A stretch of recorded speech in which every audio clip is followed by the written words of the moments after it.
Hello everyone, my name is Prasad Desai and I welcome you to my YouTube channel Finesse. Recently in May 2023, I gave my CFA ESG exam and cleared the certification. So since then, I've been getting a lot of questions around the exam, how to prepare for it, and a lot of people have been asking should they be giving this exam or not. So I decided that I would make a video around how you should be preparing for the exam and are you the ideal candidate for this exam or not. And I'll be keeping this video in a Q&A format, trying to answer as much questions as possible that I have received so far. If you have any additional questions, don't forget to leave those questions in the comment section and I'll be answering them as much as possible. So without further ado, let's start with today's video.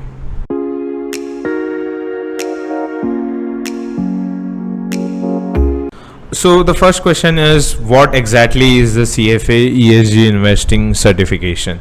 Well, the ESG Investing Certification offers you technical knowledge and also practical application that is required in the fast growing field of ESG investing.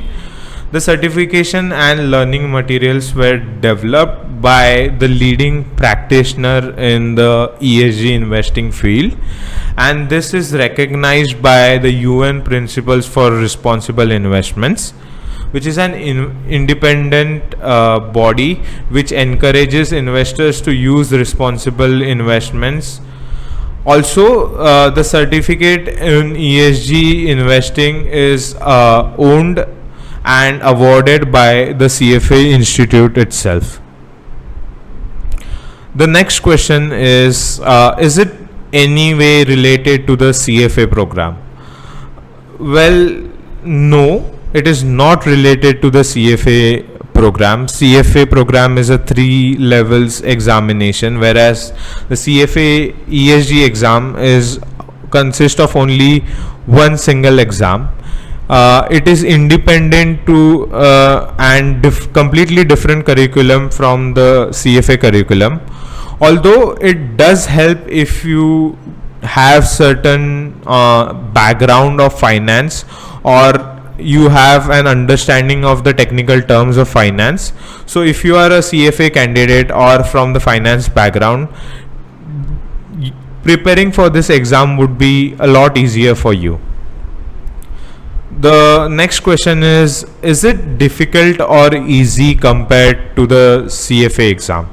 Well, the CFA exam, as the institute says, it requires approximately 300 hours of studying, 300 to 325 hours. Whereas, according to the CFA Institute, the ESG curriculum only requires you to study approximately 120 to 130 hours to clear the ESG certification exam.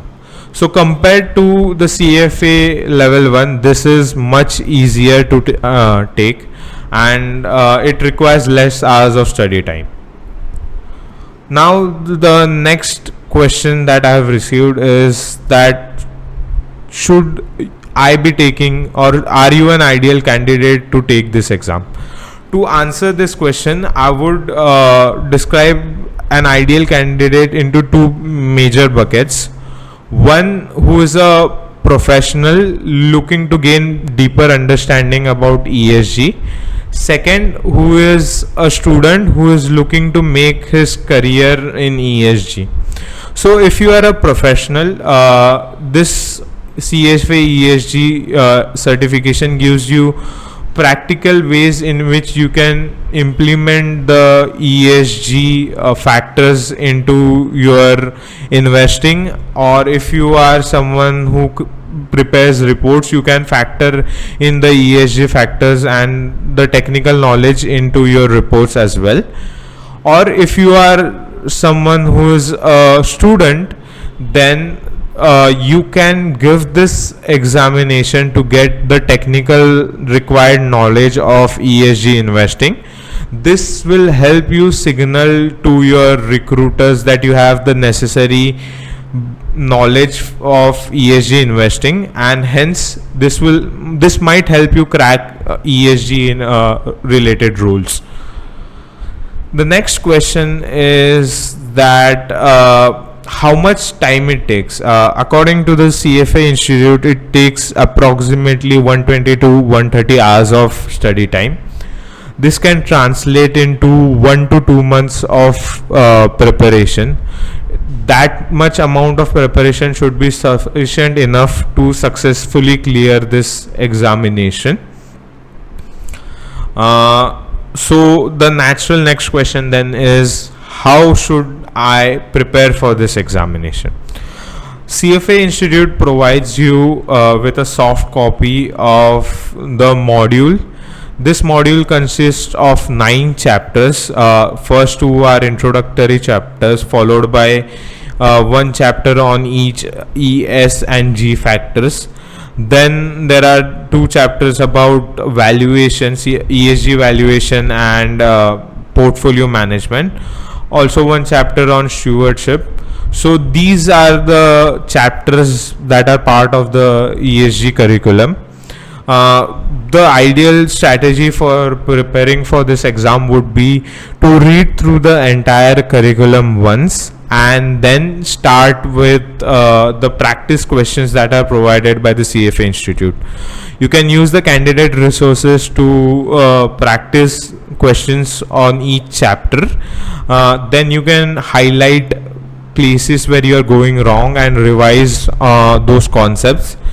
After reading, do a practice of those practice set questions, and then only revise places where you are going wrong. So this will help you cover the portion much more efficiently. And then I would suggest that before you schedule your exam, give one mock that is provided by the institute, and then schedule your exam. So this exam does not happen like the CFA exam, wherein it's once, twice, or thrice, or 4 times a year. You can choose the date for the examination, and the CFA Institute gives you 2 ways of taking the exam as well. You can either take it by sitting at your home or by visiting a Prometric exam center. So the ideal way would be give a institute mock, then schedule your exam, so that you would be confident enough going into the examination. That's it for today's video. Hope you enjoyed it. If you found it useful, don't forget to hit the like button and leave any further questions you have in the comment section. I'll try to answer them as much as possible. If you want to connect with me personally, I would be leaving my links to my social media profiles both on Instagram and on LinkedIn. You can connect me on any of these social media platforms, and I'll try to answer your questions over there as well. Thank you for watching this video. Don't forget to subscribe to my channel, and I hope to see you in the next one.